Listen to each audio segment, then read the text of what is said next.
बिस्मिल्लाहिर्रहमानिर्रहीम।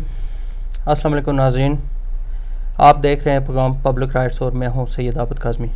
नाज़रीन, आज हम बात करेंगे बरतानवी जनरल इलेक्शन और हमारी कम्युनिटी के हवाले से कि जो अभी इलेक्शन हो रहे हैं बरतानिया में, इसमें हमारी कम्युनिटी का क्या रोल है, क्योंकि पिछले इलेक्शन में भी और इसमें भी बेशुमार इशू ऐसे थे जिसकी वजह से हमारी कम्युनिटी बेशुमार मुश्किलात का भी शिकार रही है। तो उन सारी चीज़ों पर बात करने के लिए हमने अपने स्टूडियो में इसी हवाले से दावत भी दी है। हमारे सबका 3 बार यहाँ MP रह चुके हैं जनाब खालिद महमूद साहब, सीनियर सियासतदान हैं और अभी भी कैंडिडेट हैं लेबर पार्टी के, हमारे स्टूडियो में तशरीफ़ रखते हैं। आपको वेलकम कहते हैं जनाब स्टूडियो में। और हमारे नाज़रीन, क्योंकि बेशुमार क्वेश्चन नाज़रीन ने भी भेजे थे, जो हमारा मैसेज आता है उस मैसेज के ज़रिए बेशुमार क्वेश्चन आते हैं। मैं कोशिश करूँगा, टाइम हमारे पास कम है, ये अपनी कैंपेन में बिज़ी थे जिसकी वजह से रश में फंस के थोड़े लेट हो गए। माज़रत चाहूँगा सबसे पहले आप नाज़रीन से कि आपको इंतज़ार करना पड़ा। तो बहरहाल स्टूडियो में आ गए हैं। अभी हम जो भी कोशिश है होगी हमारी कि इस आधे घंटे में जो भी हमारे पास टाइम है इसमें सारी चीज़ें कवर करें। इसी वजह से कुछ चीज़ें मैंने शॉर्ट कर दी हैं जो आप लोगों के मुतल्लिक़ नहीं थी। कोशिश यही की है कि आपके भेजे हुए सवाल ही इनसे किए जाएँ उसी हवाले से, ताकि हम जल्दी इसको कवर करें। खालिद साहब, सबसे पहले तो आपको अपनी नाज़रीन की तरफ से, हिदायत TV की तरफ से खुशामदीद कहते हैं कि आप हमारे स्टूडियो में आएँ और आप काफ़ी मेहनत कर रहे हैं। आगे 3 बार जो आपने इलेक्शन लड़े, हर बार आपने पहले से ज़्यादा वोट लिए हैं। तो सबसे पहले ये पूछना चाह रहा हूँ, ऐसी कौन सी चीज़ थी जिसकी वजह से आपके अपने एरिया के लोग इतने मुतमईन हुए कि पहले से ज़्यादा आपको वोट उन्होंने कास्ट किए? बस जी, मैं कहता हूँ कि पहली बार रहने वाले लोगों का बस शुक्रिया अदा करता हूँ कि उन्होंने बस इतने कॉन्फिडेंस मुझ में देखी और सपोर्ट की मुझे। जहाँ तक वोट्स का सवाल है, मैं समझता हूँ कि ये एक इलेक्शन की बात नहीं होती, ये पूरे टर्म की बात होती है। तो आपको जितना भी काम होना चाहिए वो करना चाहिए, और सबसे ज़्यादा जो आपके इलाके जो इश्यूज़ जो होती हैं उनको आपको ले करके सामने चलना चाहिए। तो मैं यही कोशिश करता हूँ। तो बस उनका जो फल जो है वो लोग देते हैं, तो मैं उनका शुक्रगुजार हूँ कि इतनी वो उम्मीद मुझे देते हैं। सही है। तो आपने ऐसे इन 3 सालों में जो आपने पहले इलेक्शन से पहले जो लोगों से वादे किए कि ये काम करना है, ये करना है, उनमें से कोई ऐसे काम हैं जो आपने उनको मुकम्मल किया, फिर अगले इलेक्शन में आए तो उनको बताया कि ये मैंने प्रोग्राम, सारा अपना प्रोग्राम जो आपको बताया था इसको मैंने फाइनल कर दिया, अभी ये करने जा रहा हूँ? जी, काफ़ी हद तक इंशाल्लाह काबिल हुए हैं। कुछ इश्यूज़ हैं जो हमारी इकॉनमी के हिसाब से जो पूरी नहीं हुई हैं। अभी तक हमारा एक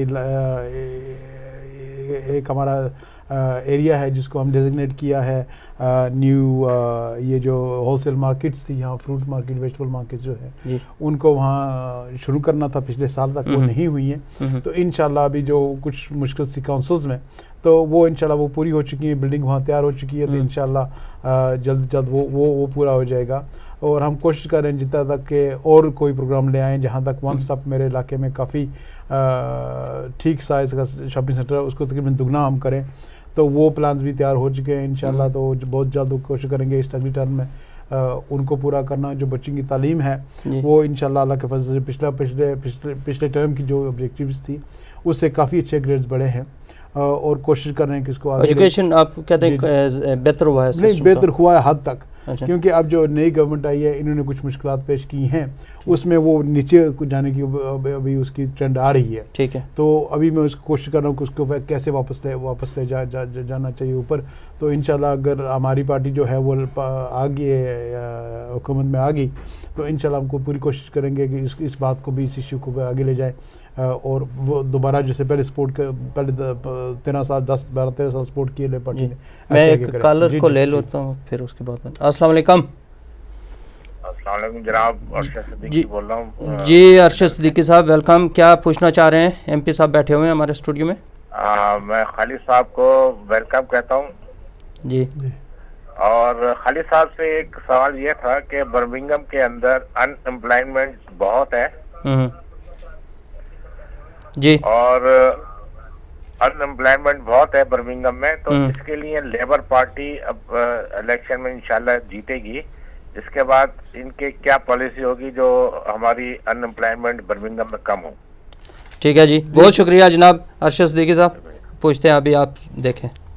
जी, बहुत शुक्रिया सिद्दीकी साहब ने बड़ा अच्छा सवाल किया है और ये हमारे लिए बहुत ज़रूरी है, क्योंकि हमारे इन सिटी इलाकों में जो तकरीबन जो अनएम्प्लॉयमेंट चल रही है वो कम से कम 2 गुना ज़्यादा जो आम नेशनल रिटर्न होती है उसके साथ होती है। आउटर रिंग में जो मेरी में है वो काफ़ी कम है उसमें। तो मैं ये बैलेंस कोशिश कर रहा हूँ, इसलिए जब मैं ऑलरेडी कहा है कि जहाँ तक वन स्टॉप को एक्सटेंड करना है वो कर रहे हैं इंशाल्लाह। मेरे इलाके में 2 नए ट्रेनिंग सेंटर्स आए हैं, ब्रिटिश ट्रेनिंग सेंटर्स आए हैं। एक विलबॉर्न डिक्सन ने शुरू किया है, तो उसमें माशाल्लाह हम काफ़ी और लोगों को ट्रेनिंग दे रहे हैं, अप्रेंटिसशिप की ट्रेनिंग दे रहे हैं, कर रहे हैं। और दूसरा जो है EEF का, इंजीनियरिंग एम्प्लॉयज़ फेडरेशन का जो है वो उसमें 300 कम से कम अप्रेंटिस होते हैं, वो 36 हफ्ते के लिए वो फुल टाइम प्रोग्राम करते हैं, तो कर रहे हैं। तो इंशाल्लाह इन प्रोग्रामों से हम कोशिश कर रहे हैं, बढ़ाने की कोशिश कर रहे हैं। लोकल बिजनेस को भी सपोर्ट कर रहे हैं, जहाँ तक वो काउंसिल के पास इतना वो ग्रांट्स फैसिलिटी नहीं है जितनी पहले होती थी करने के लिए, पर हम फिर भी कोशिश कर रहे हैं। मैंने रब्ता किया कि इंटरनेशनल कंपनी से भी, और वो एक इंशाल्लाह अभी ऑलरेडी शुरू है पिछले टर्म में, जो उन्होंने काम यहाँ शुरू किया है, तो वो कोशिश करना चाहते हैं, एक्सटेंड करना चाहते हैं कि 500 ज़्यादा उनके जो एम्प्लॉयज़ जो हैं वो बढ़ें, तो उनके साथ हम काम करने की कोशिश MP साहब, क्योंकि हमारे पास मैं कोशिश करता हूँ जल्दी चीज़ों को कवर करूँ। एजुकेशन सिस्टम पर आते हैं पहले सबसे, उसके बाद फिर दूसरी इमिग्रेशन है, हेल्थ है, और कश्मीर के हवाले से भी थोड़ी, क्योंकि आपका ऑलरेडी तल्लुक़ कश्मीर से है, उसके हवाले से भी बात होगी। तो एजुकेशन में क्या चेंजिंग ला रहे हैं अभी कोई, जिसकी वजह से हमारी जो कम्युनिटी है उसके लोग ज़्यादा इन्वॉल्व हों, एजुकेशन में आए बच्चे? नहीं, लाजमी हमारे एजुकेशन में आने के लिए हमारे ये जो मौजूदा गवर्नमेंट है, इन्होंने काफ़ी अकेडमीज़ और फ्री स्कूल्स को खोला है इन्होंने। उसमें यह है कि टीचर्स जो भी आए वो आ सकते हैं, उसमें क्वालिफिकेशंस की जो है तवज्जो इन्होंने बिल्कुल ख़त्म कर दी कि क्वालिफिकेशन कोई ज़रूरी नहीं है, जो हेड टीचर समझे वो ठीक है तो उनको लगा दें। मैं समझता हूँ लाजमी है कि टीचर के सामने एजुकेशन होनी चाहिए, इसलिए हमारे ग्रेड जो है कुछ हद तक वो नीचे जा रहे हैं। और हमारा एक प्रोग्राम था बिल्डिंग स्कूल्स फॉर फ्यूचर्स, जैसे हम कोशिश करते थे कि स्कूलों को और नया बनाया जाए, जहाँ तक फैसिलिटीज़ नहीं ठीक हैं उनको रिपेयर की जाए या ठीक की जाए, उनके नए बना जाए, तो वो हम वापस इंशाल्लाह करेंगे, कोशिश करेंगे। हम ये जो लाजमी इस बात पे देना चाहेंगे, जो वोकेशनल एजुकेशन है उसमें जो अप्रेंटिसशिप्स जो हैं वो लाजमी, जो ये लाजमी नहीं हर बच्चा यूनिवर्सिटी में जाए, तो जो नहीं जाना चाहते हैं या उनकी तवज्जो उधर नहीं है, तो इंशाल्लाह कम से कम उनको ऐसी क्वालिफिकेशन दे जो वो अपने आप को कम से कम वो इकोनॉमी में पार्टिसिपेट कर सकें, और उनको इतनी अप्रेंटिसशिप की सपोर्ट होनी चाहिए। और लाजमी जो है कि हमने कहा है कि जो भी यंग पर्सन जो है अनएम्प्लॉयमेंट में काम में 1 साल नहीं रहेगा, उसको लाजमी हम अप्रेंटिसशिप देंगे, और वो हमारी रिस्पॉन्सिबिलिटी है। ठीक है। अच्छा, ये बताएं कि ये बर्मिंघम, क्योंकि यहाँ से आपका ताल्लुक़ है और आप मुंतखब है, हमारी कम्युनिटी के नुमाइंदगी भी करते हैं आप, तो ये यहाँ ये ट्रोजन हॉर्स का जो पीछे शोर शराबा था, उस सिलसिले में क्या आपने प्लानिंग किया कि आइंदा ऐसे वाक़यात ना हो सके? नहीं, ऐसे इंशाल्लाह जो है उन्होंने सोचा ये इशू जो है काफ़ी, आपको पता है कि काफ़ी सीरियस मैंने ली थी, इस पर तवज्जो देना मैं समझा ठीक बात थी। ये हुआ है कि अभी माइक टॉमलिंसन जो है फॉर्मर हेड ऑफ स्टेट जो है, वो कमिश्नर लगे हुए हैं यहाँ बर्मिंघम सिटी काउंसिल में देखने के लिए कि स्कूल कैसे काम कर रहे हैं, कैसे तवज्जो देनी चाहिए, और इंस्पेक्शन सिस्टम्स को भी मैंने अपग्रेड किया, उसको ठीक करने के लिए लोकल अथॉरिटी के लिए भी इनको तवज्जो देनी पड़ेगी उन स्कूलों पे। पहले ये मुश्किल थी, जो अकेडमीज़ थी, जो फ्री स्कूल थे, उनको सिर्फ सेक्रेटरी स्टेट से बात कर रहा था कि लोकल अथॉरिटी को कोई नहीं है। अब जो माइकल टॉमसन जैसे लोग आए हैं, जो इंटरिम बर्मिंघम लेवल पर, रीजनल लेवल पर वो देख सकते हैं कि स्कूल में क्या हो रहा है, तो वो तवज्जो दे सकते हैं इस पर, तो ऐसी बात जो आगे ना बढ़े। सही है। अच्छा, ये बताएं कि ये ट्रोजन हॉर्स ज़रा थोड़ा हमारे नाज़रीन को बताएं, ये है क्या, थोड़ा सा इसे? ट्रोजन में ये था कि कुछ लोग अपना एक मैनिफेस्टो एजेंडा ले करके उन्होंने कोशिश की कि बच्चों को उनके मसलक जो है, उनके जो वालिदैन का जो मसलक है वो उसको बदल के वो अपने एक राय पे लाए, एक सोच पे लग गए। तो उसमें मेजॉरिटी जो थे हमारी कम्युनिटी के लोग जो थे, उनको कोशिश करना चाहते बच्चों को वो वालिदैन से अलग करके, मसलक अलग करके, तो उनकी अपनी तरफ ले जाए। तो वो मैं समझता था कि गलत था। अगर आपने करना है तो सीधा आप एक ऐसा स्कूल खोलें जिसमें लिखें कि ये हमारी सोच है, इस पे हमें चलना है, ये मजहबी हमारी सोच है तो चलना है, तो वो ठीक है, उसमें कोई अर्ज नहीं है। यानी अपना माइंडसेट ला रहे थे बच्चों, बिल्कुल माइंडसेट ला रहे थे, तो वो गलत था। तो इसलिए जो मैंने इसे कहा कि ये ठीक नहीं है। अगर आप सीधा करना चाहते हैं सीधा करें, आप अपना स्कूल खोलें, फ्री स्कूल खोलें या एकेडमी स्कूल खोलें अपना, उस पर स्टेट स्कूल में आपको नहीं करना चाहिए। हमारी कम्युनिटी को आप प्रेजेंट कर रहे हैं पार्लियामेंट में भी हर जगह, लेकिन ये जो एजुकेशन सिस्टम जो हमारा है, हमारी कम्युनिटी का, मसलन पाकिस्तानी या इंडियन या जो भी हमारे मुस्लिम हैं, एक जो उन स्कूलों में पढ़कर जब वापस आते हैं तो एक और मदरसे में चले जाते हैं, ठीक है, और हर कॉर्नर पर एक अलग अपने तर्ज का सिस्टम बना हुआ है। इसको कंट्रोल करने के लिए कोई है ऐसी पॉलिसी? अभी नहीं है, और मैं ये समझता हूँ गवर्नमेंट की पॉलिसी इसमें कुछ हद तक नहीं होगी। ये कुछ रिस्पॉन्स हमें कम्युनिटी की तरफ देना, कुछ मैं समझता हूँ गवर्नमेंट को करना चाहिए। एक जो ये जो है कि चाइल्ड प्रोटेक्शन पॉलिसीज जो है वो लाजमी होनी चाहिए मदरसों में, और दूसरी जो है जो उस्ताद वहाँ पढ़ाने की तरबियत देने के लिए आते हैं उनके जो है CRB चेक जो होते थे पहले, वो उस हिसाब से उनकी चेक हो जाए कि उनमें कोई ऐसी पास्ट में ऐसी कोई बात नहीं है जो उन्हें वहाँ वो इल्म देने के अलावा भी उनकी जो एटीट्यूड जो है वो उनका रिकॉर्ड जो है वो ठीक है और वो कर सकते हैं या नहीं कर सकते। ये चेक्स लाजमी है हमारे लिए कि हमारे बच्चों का फ्यूचर जो है, हमारे बच्चे उनके हम उनको सुपुर्द करते हैं, अपने बच्चों को उनके सुपुर्द करते हैं, तो उस हिसाब से वो पूरी क्लियरेंस उनकी सिक्योरिटी के हिसाब से होनी चाहिए कि बच्चों को कोई मिसट्रीटमेंट ना हो। सही है।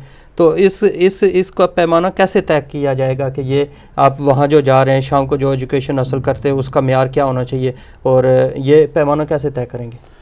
मैं कुछ रिस्पॉन्सिबिलिटी मसाजिद पे है कि हम देखें कि कैसे तरबियत हम दे रहे हैं। क्या वो सिर्फ ऐसे है जो कुछ साहब से एक उस्ताद आगे बैठे होते हैं, उनकी अंग्रेज़ी भी काफ़ी कमज़ोर होती है, तो जैसे हम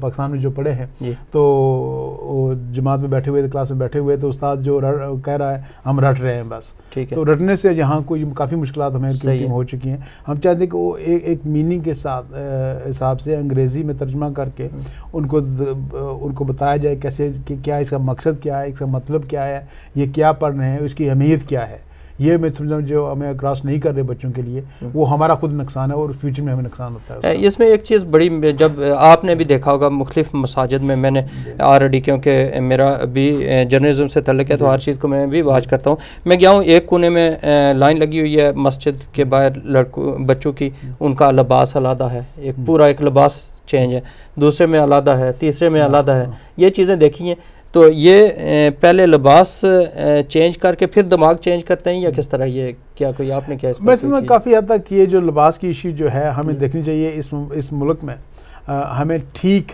मजहबी तरबियत देनी चाहिए जो हमारा मज़हब है, और इसमें फ़िक्राबंदी जो हम काफ़ी हद तक जो कोशिश कर रहे हैं उसको लगाने के लिए, या फ़िक्राबंदी भी नहीं, फ़िरकाबंदी भी नहीं, उसमें समझता हूँ काफ़ी हद तक जो है वो हम बस अपने वो ब्रांड इस्टेब्लिश कर रहे हैं मज़हब में। वो हमें नहीं करना चाहिए। हमें देखना चाहिए कि बच्चों की इस मुल्क में अच्छी तरबियत क्या, कि उसको आगे कोई और लोग उनको ये जो एक्सट्रीमिज्म रेडिकलाइजेशन हो रही है उनमें ना ले जाए, पर उनको इतनी समझ हो वो खड़े होकर उनके सामने कह सकेंगे ये भाई आप ठीक नहीं करें, ये गलत है और ये ठीक है, हम इससे चलना है। अच्छा, ये जो लोग अब जा रहे हैं सीरिया में और आगे पीछे यहाँ से बरतानिया से बेशुमार गए हैं, ये आप क्या समझते हैं एजुकेशन में हमारी प्रॉब्लम है? हमारी हमारी मजहबी एजुकेशन में है, क्योंकि काफ़ी हद तक ये लोग जो उन पे ये कोशिश करते हैं कि उनको बदलने के लिए जिन बच्चों को चाहे यूनिवर्सिटी में, कॉलेजेस में, वैसे कोई जेलों में भी काफ़ी कर रहे हैं कि जिन बच्चों को तालीम नहीं है, मज़हब की सोच नहीं है, समझ नहीं है,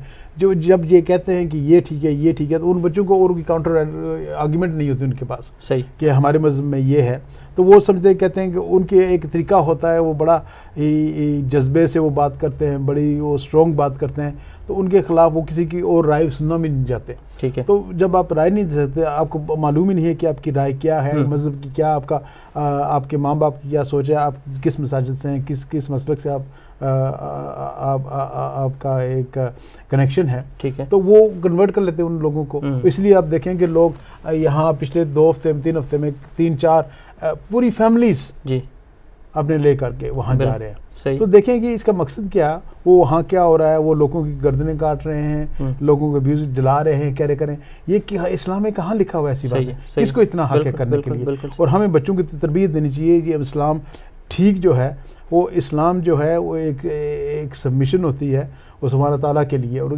किसी इंसान के लिए नहीं होती है। तो हमें इस चीज़ पे देखना। इसमें ज़िम्मेदार किसको करार दे रहे हैं? हम सबको। मैं खुद इसमें मैं समझता हूँ, मुझे इसकी इशू है कि मैं बच्चों को पूरी तरह तरबियत दूँ। अगर नहीं करता हूँ तो ये मेरी गलती है। हम खुद करें, एज पेरेंट्स करें, और देखिए आप मसाजिद जो उनकी रिस्पॉन्सिबिलिटी है, तो अगर समझते हैं हम मसाजिद वो काम नहीं कर रहे, हम जाके उनसे बात करें कि हम भाई यार हमें ये सपोर्ट करनी चाहिए, ऐसे करना चाहिए, पर हम खुद जब तक तवज्जो नहीं देंगे हमारे बच्चों को औलाद को नुकसान होगा और हमारी कम्युनिटी को नुकसान सही है।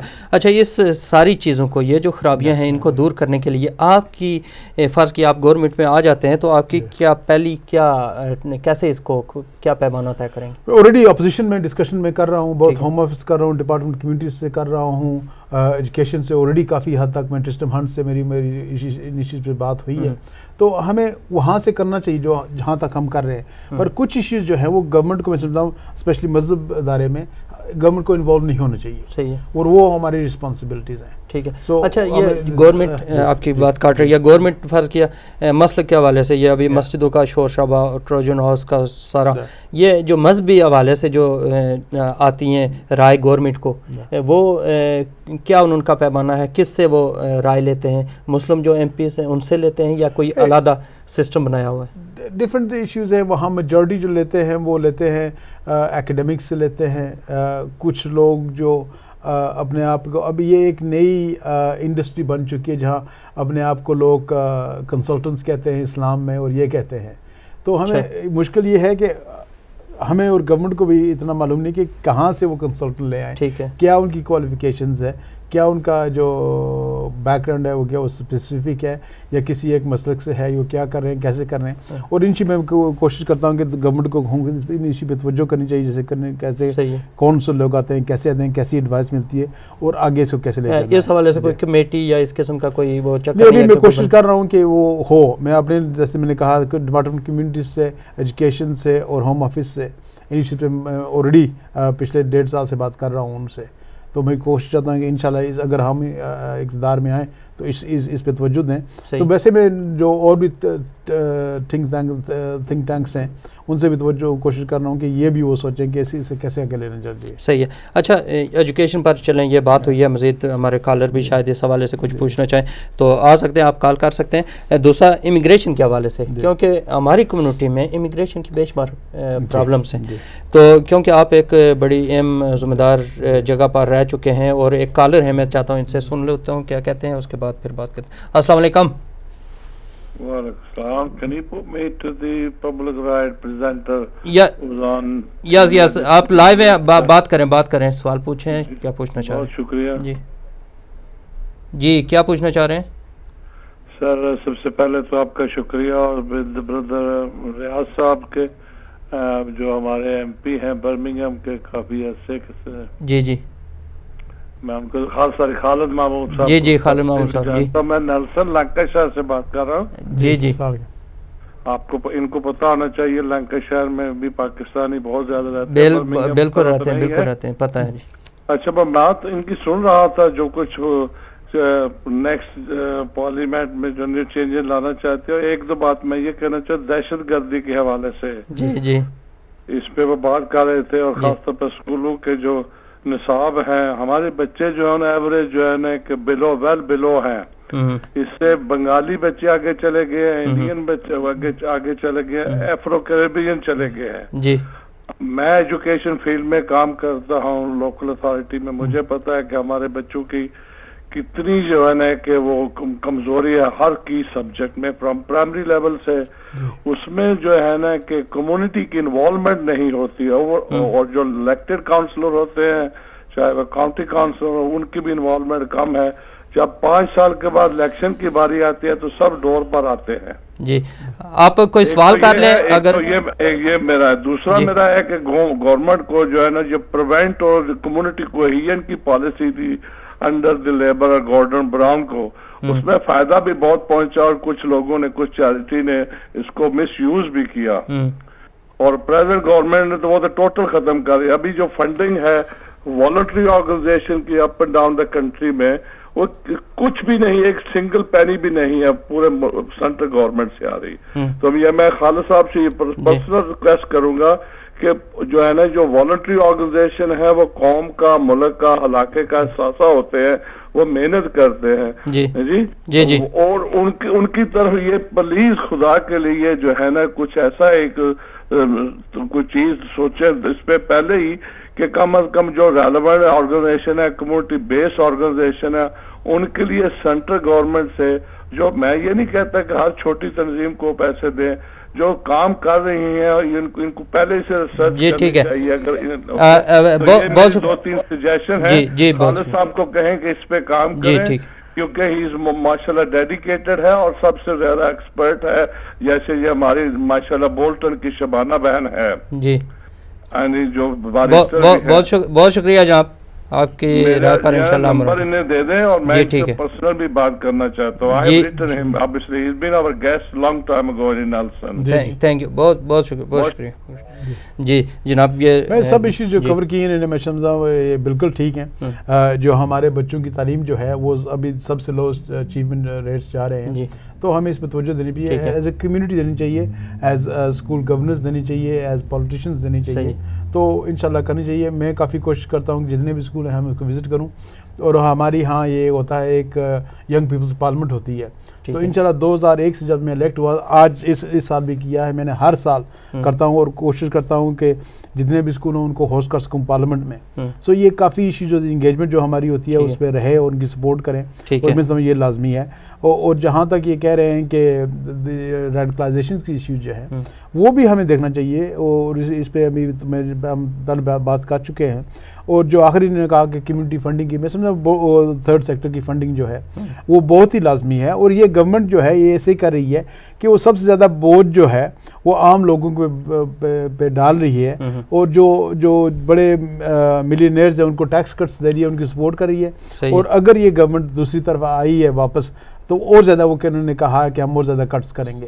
तो हमें देखना चाहिए कि हमें अगर चलना है तो कैसे चलना है। इन्होंने तकरीबन 100 साल लोवेस्ट वेज राइजेस इन्होंने दिए हैं 100 साल में जो चला है, तो ये जीरो कॉन्ट्रैक्ट्स जो है सब कुछ ये कर रहे हैं। हमें देखना चाहिए कि हमें कम्युनिटी के लिए क्या फ़ायदा है और अल्टीमेटली गवर्नमेंट के लिए क्या फ़ायदा है।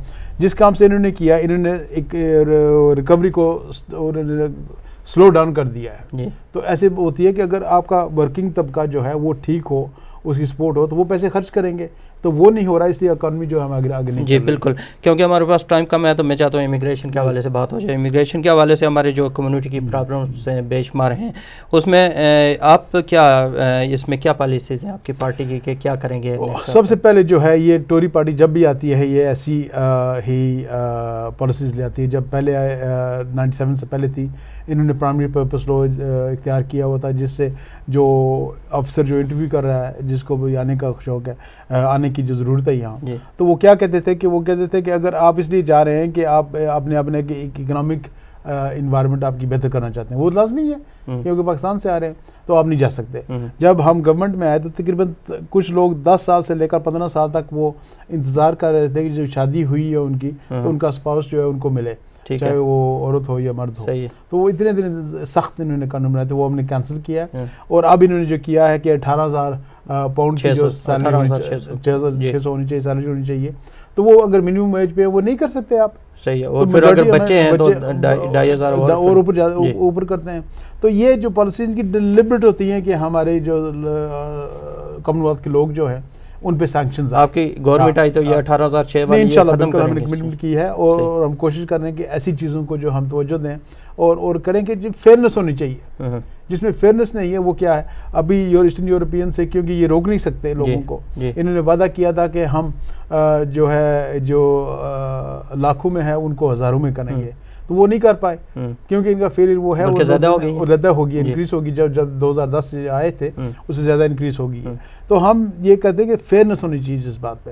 आपका इंसानी हकूक़ है कि अगर जहाँ भी शादी करें आपको एक ठीक बैलेंस लेवल पे आपको वो राय होनी चाहिए, ये नहीं कर रहे हैं। सही है।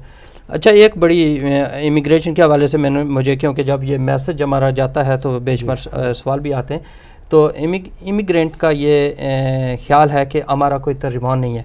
उसकी वजह जब ये कवानीन बनते हैं पार्लियामेंट में या जब हाउस ऑफ लॉर्ड में या उधर जाते हैं पास होने के लिए, तो वहाँ कोई भी बंदा इनकी नुमाइंदगी करने वाला नज़र नहीं आता। क्योंकि जितने भी फ़र्ज़ किया आप हमारी कम्युनिटी की नुमाइंदगी करते हैं तो आपने अपनी पार्टी को ज़्यादा फॉलो करना है या कम्युनिटी की मुश्किलात को देखना है, ये दो चीज़ें आ गई हैं। तो ज़ाहिर है जितने भी MPs हैं वो किसी न किसी पार्टी से हैं, उन्होंने अपनी पार्टी की पॉलिसीज़ को भी सामने रखना है। ये इसका क्या हाल होगा कि कोई कौन बंदा होगा जो इमिग्रेंट का तर्जुमान होगा और उनकी मुश्किलात? ये बात जो ऐसी जैसे आप कह रहे हैं वैसे नहीं है। फर्स्ट ऑफ ऑल जो है हमारी रिस्पॉन्सिबिलिटी जो है वो पार्टी के हिसाब से है। क्योंकि पार्टी पे टिकट पे हम आते हैं तो वो विप सिस्टम होता है जिससे आपको फॉलो करना पड़ता है। आप हाँ उससे डिविएट कर सकते हैं, आप उससे अलग जा सकते हैं। जो कोई ऐसी इशू हो, जो कॉन्शियंस की इशू हो या ऐसी इशू हो, उस पर कर सकते हैं। पर हमारी पार्टी जो लेबर पार्टी जो है वो कह रही है ये गलत है, तो लेबर पार्टी पूरी जो है वो इस इशू को वो एब्डिकेट कर रही है और कहती है कि हमें ठीक हिसाब से चलना चाहिए और ये चीज़ें जो कर रहे हैं वो गलत हैं। सो सिर्फ एक MP नहीं है, पूरी पार्टी जो है लेबर पार्टी जो है वो आपकी सपोर्ट कर रही है इसमें। ज़्यादा हमारे जो जितने भी पाकिस्तानी, इंडियन या जो एशियन कम्युनिटी है, ज़्यादा जितने भी कवानीन बनते हैं, अभी फ़र्ज़ किया जैसे 18,600 की आपने बात किया, उसके बाद अभी दूसरा यह है कि जो इतने विजिटर आते हैं उसकी हेल्थ के हवाले से 200 पाउंड उन्हें जमा करवाना पड़ता है। और ये तो फ़र्ज़ किया एक बंदा आता है यहाँ, जो बंदे काम करते हैं जिनकी तनख्वाह से वो गुजारा होता है सिर्फ बड़ी मुश्किल से, वो 200 पाउंड उनका कैसे जमा करवाएंगे और ये उनकी भी खिदमत करेंगे, वो आएंगे और ये सारा ये चीज़ों को कैसे आप नहीं, बहुत बड़ी मुश्किल है इसमें। और यही ये जो है ना, ये नहीं कि हम नहीं करते, उनकी जो गवर्नमेंट मेजॉरिटी और लिब डेम्स की कंजर्वेटिव की मेजॉरिटी थी, क्योंकि उनकी मेजॉरिटी गवर्नमेंट थे तो वो हर एक चीज़ को पुश फॉरवर्ड कर सकते हैं, उन्होंने किया है। हम अपोजिशन में चाहे हम खिलाफ वोट दें, हम दिए खिलाफ वोट इसके, पर फिर भी क्योंकि उसकी मेजॉरिटी थी तो हम इसलिए कहते हैं कि हमारी मेजॉरिटी जिस सीट में भी हो, कुछ सीट जो हैं वो कुछ 100 के हिसाब से वो चेंज करेंगी, हैंड चेंज करेंगी। तो जहाँ लोग हैं इस इशू पे कंसर्न है तो उन्हें देखना चाहिए किसको वोट देना एज एंड। यानी आपकी पार्टी अगर आई तो इमिग्रेशन में आप चेंजिंग लाएंगे बेहतरी के लिए? नहीं, वो तो दिया वो इंसानी हकूक़ के हिसाब से है, ठीक है, ह्यूमन राइट्स के हिसाब से है। वो जो कहते हैं हम, इन्होंने कोई ऐसी बात को तवज्जो नहीं दिया और इग्नोर कर रहे हैं। ये डिलिबरली एक अभी जब भी कंजर्वेटिव आती है वो एक इमिग्रेशन को एक फुटबॉल बना लेती है जिसपे सारी कमेंट्स उस पर चलती हैं, ये चलती हैं। अब देखिए, अब नॉर्थ अफ्रीका से जो आए हुए लोग जो बहरीजाज़ू में वो ड्राउन हो रहे हैं, वो डूब रहे हैं, मर रहे हैं बेचारे, तो उनकी कोई इंस्पायर नहीं। तो कल ही एड मिलिबैंड ने कहा है कि ये बात जो है खुद अगर यूरोप ने क्रिएट की है, अमेरिका ने क्रिएट की है जिस चीज़ पे वो वहाँ जो हालात है, तो फिर आप लोगों की वहाँ सपोर्ट करें ना। सही है। आप कोई अच्छी स्ट्रैटेजी, लिबिया से जो हुआ है कोई स्ट्रैटेजी नहीं क्रिएट की आपने, तो लोग आ रहे हैं वहाँ से, तो अगर जाके उनको ठीक करें तो ये बात नहीं होती। तो ये वही फेल्ड पॉलिसीज जो है उसी की फॉलो कर रहे हैं, इसलिए हमें चेंज करना चाहिए। सही है। अच्छा, दूसरा हेल्थ के हवाले से, क्योंकि आजकल इशू बना हुआ है, बेशुमार पार्टीज़ उसको कर रही है। कोई कहता है कि 3 बिलियन खर्च करेंगे, आपने भी आपकी पार्टी ने कहा 2 बिलियन उसमें खर्च करेंगे। ये थोड़ा बताएंगे, क्योंकि आपका हेल्थ के हवाले से आप खुद इसमें क्योंकि रहें, आपने काफ़ी इलाज हुआ है, उस हवाले से भी है, आपको ज़्यादा तजर्बा होगा। तो इस हवाले से ये जो 2 बिलियन आप खर्च करेंगे, ये एक तो बताएंगे आएगा कहाँ से, और फिर इनको किन शोबों में खर्च किया जाएगा, 1 साल के अंदर ही 2 बिलियन के उसकी हालत को बेहतर किया जा सकता है? बेसिकली हमने जो गारंटीज हमें दी है, पहले जो पैसा जो आएगा वो मेंशन टैक्स, जो जिन लोगों के पास 2 मिलियन से ज़्यादा वैल्यू घर की है उस पर ये एडिशनल टैक्स लगाएंगे, उससे ये पैसा रेज किया जाएगा। तो ये पैसा रेज करने से वो टैक्स जो मिलेगा उससे हम ये 2.5 बिलियन पाउंड जो है उसको करेंगे। और हम ये कोशिश करते हैं, हमने गारंटी दी है कि हमें नर्सेज बढ़ानी है, हमें मिडवाइफ्स बढ़ानी है, हमें डॉक्टर्स बढ़ाने हैं, तो तब ये नेशनल हेल्थ की सपोर्ट। अब देखें किसी ANE में जाएँ, अब कोशिश करें जाने के लिए, पहले तो डॉक्टर का अपॉइंटमेंट नहीं मिलेगा आपको, अगर वो ना मिले तो आप ANE लाजमी जाएंगे। आपके जो वॉक इन सेंटर होते थे वो भी इस गवर्नमेंट ने बंद कर दिए।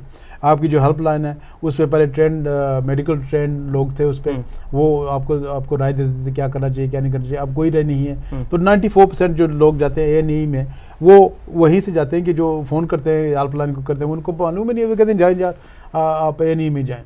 तो ये जो इश्यूज हैं, ये वो गवर्नमेंट है जिसने पिछले इलेक्शन से पहले कहा था कि हम नेशनल हेल्थ का कोई रीऑर्गेनाइजेशन नहीं करेंगे। उसके बाद जैसे ही आए इन्होंने वो कर दिए, कोशिश कर दी है। तो ये बात ये है कि इन्होंने वो पैसे खर्च किए रीऑर्गेनाइजेशन में, तो जो कॉल फेस पे जानी चाहिए, तो जो हमारी ज़रूरत है उसमें जानी चाहिए। सही है। क्योंकि हमारे पास टाइम बिल्कुल 1-2 मिनट रह गए हैं, तो मैं चाहता हूँ कि एक थोड़ा टच किया है तमाम को, सारी चीज़ें सामने नहीं आ सकी, छोटे छोटे सवाल बेशुमार थे, लेकिन एक चीज़ कश्मीर इशू को ज़्यादा वो किया कि आपका तल्लुक़ कश्मीर से भी है। तो ये बताएं कि पहले भी जितनी भी बातें हुई हैं, जो पाकिस्तान से सियासतदान आते हैं या हमारे आज़ाद कश्मीर से आते हैं, उन्होंने जिस तरह यहाँ कश्मीर इशू को हाईलाइट करने की कोशिश की, लेकिन कोई प्रॉपरली कोई ऐसा सिस्टम नहीं बनाकर उन्होंने दिया जिसके एक स्टेप आगे और एक स्टेप आगे चला जाए। तो उसके हवाले से, क्योंकि आप एक मरकज़ी यहाँ हैसियत रखते हैं, अगर आप इस इशू को किस अंदाज में आगे लेकर चलेंगे ताकि ये आगे ही बढ़े, उससे पीछे ना आए, फिर दोबारा ना शुरू करना। मैं अनफॉर्चुनेटली आपको मालूम है, जिस पहले आपने कहा था मेरी सेहत पिछले 5-6 साल से इतनी ठीक नहीं थी। इंशाल्लाह अल्लाह के फैसले से ट्रांसप्लांट हुआ, तो मैं शुक्रगुजार हूँ सब दोस्तों की दुआ का और अल्लाह की रहम का जो मैं पहुँचा हूँ ठीक यहाँ से। तो इंशाल्लाह अभी मैं ऑलरेडी कोशिश कर रहा हूँ कि मैंने कॉन्फ्रेंस रखी थी इलेक्शन से पहले, वो नहीं हो सकी। और तालिब इल्म जो हमारे हैं जो ऑक्सफोर्ड यूनिवर्सिटी में जाते हैं और काफ़ी यूनिवर्सिटीज़ में जहाँ पाकिस्तानी या कश्मीर सोसाइटीज़ हैं, उनको इकट्ठा करके मैं कोशिश करता हूँ एक पूरे वीकेंड पे उनके बिठा के एक वर्कशॉप्स हों ऐसी, हमें जो स्टैटिस्टिक्स हैं वो मिले, हमें इंफॉर्मेशन जो है वो मिले, हमें पॉलिसीज़ जो है वो उनसे बैठ के कोशिश करें।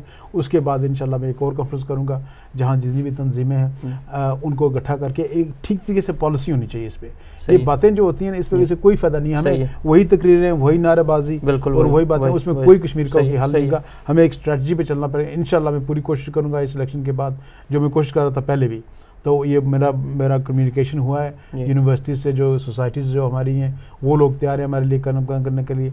मैं कॉन्फ्रेंस तैयार करके इंशाल्लाह इसको आगे ले जाऊँगा और कोशिश करूँगा। और सबसे मैं एक छोटी सी दरख्वास्त करता हूँ कम्युनिटी को कि जितनी भी हमारी तंजीमें हैं बहुत ज़्यादा हैं, हमें कम से कम एक सोच पे आगे इकट्ठा होकर इस पे काम करें, एक बेसिक एजेंडे पे काम करें, तो फिर उस पर आगे ले जाएं, तो फिर हम कोशिश कर सकते हैं। ये जैसे देखा गया कि मकबूजा कश्मीर में वो काफ़ी हमने देखा है कि ह्यूमन राइट्स की खिलाफ वर्जी हो रही है, आजकल भी काफ़ी बेशुमार शोर शराबा है।